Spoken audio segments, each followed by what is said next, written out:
All right, ladies and gentlemen, so the importance of meiosis, this process of reducing chromosome number in eukaryotic cells via cell division.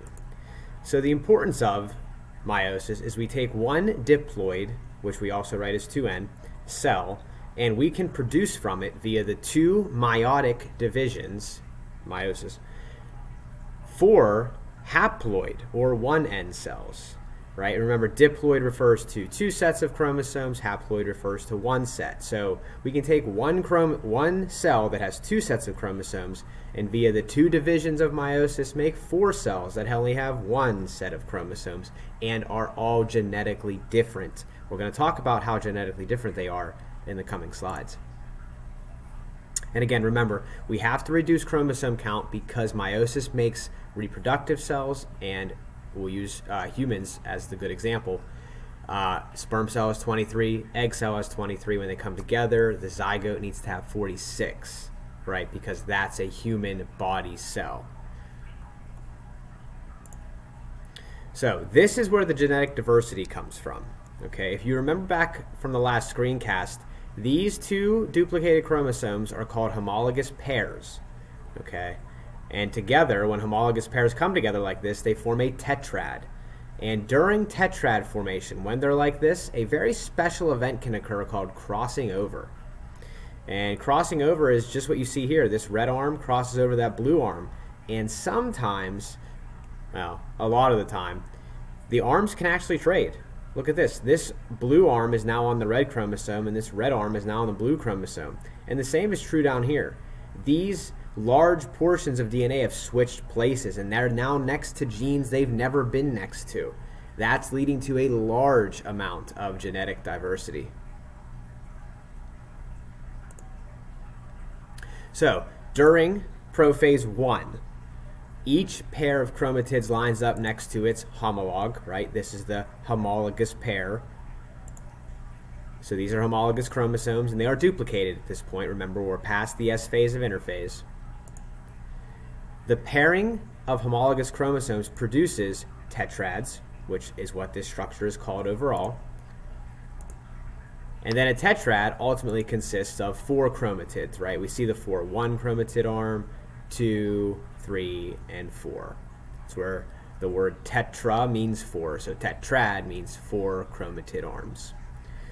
Now, like I said, it's possible for these arms to break off and reattach to the other homologue, the other chromosome. So think of it like this red one could be from mom, the blue one's from dad. Now, mom's chromosome has dad's DNA on it, and now dad's chromosome has mom's DNA on it. DNA, genetic material that has never been in this close proximity to each other. That is what makes you so genetically diverse as a person. And we call this process crossing over. Basically, the definition of crossing over is the exchange of genetic material or information, genes, which we're going to talk more and more about, between segments of the homologous chromosomes, which you can see happening right here. Now, interestingly, the result is that the offspring receive a new combination of genetic information, which is going to lead to variation. Variation is what allowed land mammals to convert back to marine mammals, right? Remember how I mentioned long time ago that modern day whales and dolphins and porpoises were once land mammals? Well, it's true, and it's all because of genetic variation caused in part by crossing over. The evolution of horses, right? Look at the change in size over time, right? Look at the change in size due to genetic variation. So variation can lead to adaptation and change. This is a little precursor into evolution even. And you're going to hopefully really see over the last few units of this class how everything is related. Now, these variations can cause some offspring to be better suited for a particular environment. And if they're better suited for that environment, then there's a greater likelihood that they will survive and reach reproductive age. And if they pass on those well-adapted genes, then their offspring will have good, well-adapted genes. Now, if the result of crossing over causes the offspring to be less well suited for its environment, it may not survive. It may not even reach reproductive age, which would be best, right? Because we don't want those bad genes in the gene pool. We don't want them getting passed on. It's not good for the species. So crossing over, genetic variation, it is not guaranteed to be good. It could go pretty poorly. And crossing over, again, leads to evolution, which is our last unit.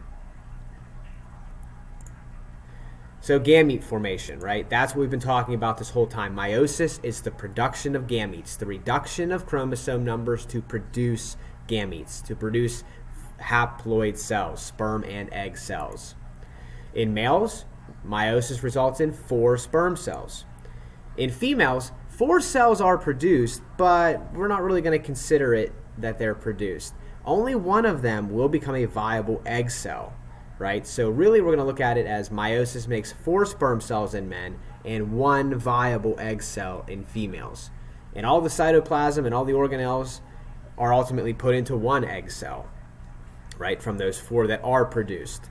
But only 1 is going to be functional. So 4 sperm cells for males and 1 egg cell for women is the result of meiosis. All right, let's do a little compare and contrast here to wrap things up. Mitosis occurs in all the cells of the body except egg and sperm. Meiosis occurs only in the formation of egg and sperm. In meiosis, each diploid cell divides twice to produce a total of 4 cells. In mitosis, each diploid cell divides once to form 2 cells. Okay. Notice between meiosis and mitosis, both processes start out with diploid cells. In meiosis, each of the 4 cells contains half the number of chromosomes as the parent cell. Okay. And what I mean, again, by half the number of chromosomes is in humans, right? We have 46 to begin with, and in the process of meiosis, the 2 divisions, we go to 23. In mitosis, each new cell contains, you got it right, an identical copy, the same number of chromosomes as the original cell.